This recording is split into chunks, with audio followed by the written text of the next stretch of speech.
নমস্কার, কেমন আছেন সবাই? সহজ জীবনে রান্নাঘরের আরও একটি ব্লগে আপনাদের স্বাগত জানাই। আপনাদের একটা সুখবর দেওয়ার ছিল, তো একটু দেরি করেই দিলাম। দেরি হয়ে গেল বলতে, আমার মেয়ে উচ্চ মাধ্যমিক পাশ করেছে। স্কুল থেকে এখনও হার্ড কপি দেয়নি, কিন্তু ওয়েবসাইটে বের হয়ে গেছে। তো 70% নিয়ে কিন্তু পাশ করেছে। এখন বিষয় হলো ওকে ভর্তি করতে হবে। কোথায় ভর্তি করতে হবে, কী বিষয়ে পড়াশোনা করবে, এই সমস্ত নিয়ে আমাদের বাড়িতে কিন্তু 2 দিন যাবত এগুলোই আলাপ আলোচনা চিন্তা ভাবনা চলছে। তো আজকে ও ছবি তুলছে, দেখুন বারান্দায় দাঁড়িয়ে দাঁড়িয়ে ছবি তুলছে। আমার নাকি ছবি তোলা ওর পছন্দ হয় না, তাই ও নিজের থেকেই তুলছে। তার মানে মাছ মাংস কিছুই আনো কিছুই নাই? আনা হয়নি। কেন? পাই নাই, ইয়েগুলো নেই, পাটাটার মাছ না, সব চালানি মাছ, রুই কাতলাই বেশি সব। বিকালবেলায় আনবো না মাছ, মাংস তো দিবে 5টার সময় দিয়ে দেবে মাংস।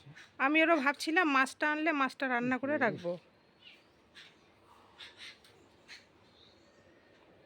মশলা নিয়ে এসছো? ঠিক আছে, নাও চাবি নাও। 50 টাকা মশলা এটা। হ্যাঁ, 50 টাকার মশলা? লেবু জল খাবা? বাইর করলা কেন? একবারে ব্যাগে করে নিয়ে যাই। এই যে লিচু,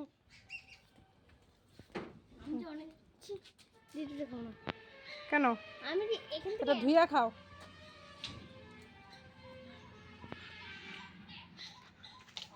দাও আমি পারি।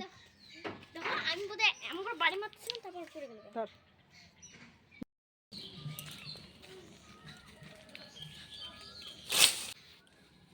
এই কয়টাই খাও, হ্যাঁ এই কয়টাই খাও। এই যে এই যে পড়ছে। এটা ভালো না তো, এটা কোনটা ভালো না? এই যে এটা ভালো। মারে খাবো না আমি, এই যে এটা নাও। খাবো না এগুলা। এটা পাখি পাখি কামড়াইছে। আচ্ছা ফেলে দাও, ওই দুটো ফেলাও। এগুলা ফেলাও, হ্যাঁ হ্যাঁ। ওটা পাখি কাটছে, পাখি কাটে নাই, কিন্তু খাচ্ছে। হ্যাঁ পড়ছে না। এই যে এই যে এই যে এই যে এই যে একটা, বাস হবে হবে,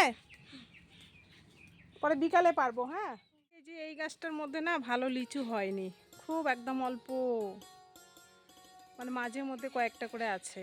আর এই গাছটাতে কিন্তু প্রচুর ফল আসছে এবার দেখুন। আর ওই গাছটার লিচুগুলো তাড়াতাড়ি পাকে, কিন্তু এই গাছের লিচুগুলো একটু দেরি করেই পাকে। আর এই গাছের লিচুটাই বেশি মিষ্টি। দুপুরবেলা আমি 2টার সময় কেন ওগুলো নিয়ে বসেছি বলুন তো? আমাকে যে দুজন মোবাইলটা এনে দিয়েছে, তাই আজকে ওদের রাত্রেবেলা আমি খাওয়াবো। দুপুরবেলায় বলেছিলাম খাওয়ানো, মানে খাওয়ার জন্য, ওরা দুপুরবেলা খাবে না, রাত্রে খাবে। ককে বলছিলাম সকালবেলা মাংস আর মাছটা নিয়ে আসতে। ও বাজারে গেছে, কিন্তু মাছ ভালো পায়নি, জন্য আনেনি। আর মাংস মানে মাংস ছিল, কিন্তু ও একার জন্য কাটবে না। তো বিকেলবেলার দিকে মাংসটা আর মাছটা নিয়ে আসবে। তো কি মাছ আনে দেখি, পরে সেভাবে রান্না করব। আর পাঁঠার মাংস নিয়ে আসবে, করব পটল ভাজা, মুসুরির ডাল আর মাছ। পাঁঠার মাংস থাকবে, তার সাথে থাকবে আমের কাসুন্দি দিয়ে চাটনি। তো চাটনি আর মুসুরির ডালটা করে রেখেছি, এগিয়ে যাবে। রাত্রে যেহেতু প্রচণ্ড গরম লাগে, ভালো লাগে না, রাতের দিকে ঠিক সেরকম রান্না করি না। আর সন্ধ্যাবেলার দিকে আমাদের কারেন্ট থাকে না, জন্যই ভাবছি আমি কাটাকুটিগুলো করে রেখে দিই, তাহলে আমার সুবিধা হবে কাজ করতে এই গরমের মধ্যে। তাই এই যে মাংসের জন্য আলু, পেঁয়াজ, রসুন এখানে কেটে নিচ্ছি।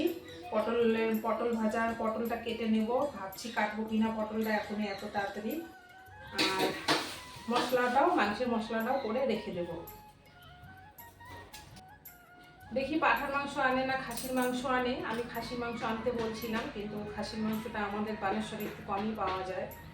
তো যেটাই হোক, খাসির মাংসই হোক বা পাঁঠার মাংসই হোক, যে কোনো একটা নিয়ে আসবে। কতদিন থেকে বলছিলাম যে মেয়ের জন্য প্যান কার্ডটা করে রাখো, এই করাই হয় না, আজ করি কাল করি, করাই হয় না। কিন্তু এখন যেহেতু রেজাল্টটা বেরিয়ে গেছে আর প্যান কার্ডটা করতে হবে, কারণ ও যদি বাইরে পড়তে যায়, মানে আমাদের চিন্তা ভাবনার উপরেই কথাগুলো বলছি, যদি বাইরে পড়তে যায় তাহলে লোন টোনের ব্যাপার থাকে বা অনেক কিছুরই ব্যাপার থাকে। তো সেই জন্যই প্যান কার্ডটা করা। আর আজকেই, মানে কালকে করার কথা ছিল, কালকে মেয়ে যায়নি, তো আজকে বলল যে তোমার তাহলে ছবিটা তুলে দাও আর সই দিয়ে দাও। তো বাড়ি থেকেই সই ঠই দিয়েছে। আর এখন ছবিটা তুলে, মানে এখন না, আগেই করেছে, ছবিটা তুলে ওর বাবাকে হোয়াটসঅ্যাপে পাঠিয়ে দিয়েছে। ওর বাবা প্যান কার্ডটা বানাতে দিয়েছে আজকে, মানে সব কিছু তড়িঘড়ি। তো যাই হোক, আমাদের বাড়িতে কিন্তু মন মানসিকতা কারোরই ভালো না। আর আমার মন মানসিকতার সাথে সাথে শরীরটাও ভালো না, মানে ওর চিন্তায় চিন্তায় মানে মাথার যন্ত্রণা, পিঠে তো যন্ত্রণা আছেই, তো কেন হচ্ছে জানি না, টেনশন কিছুটা শরীর খারাপ হতে পারে। তো এভাবেই চলছে। সত্যি মন মেজাজটা ভালো না, কারণ মেয়েকে বাইরে পাঠাবো এটা ভাবতেই যেন কেমন লাগে।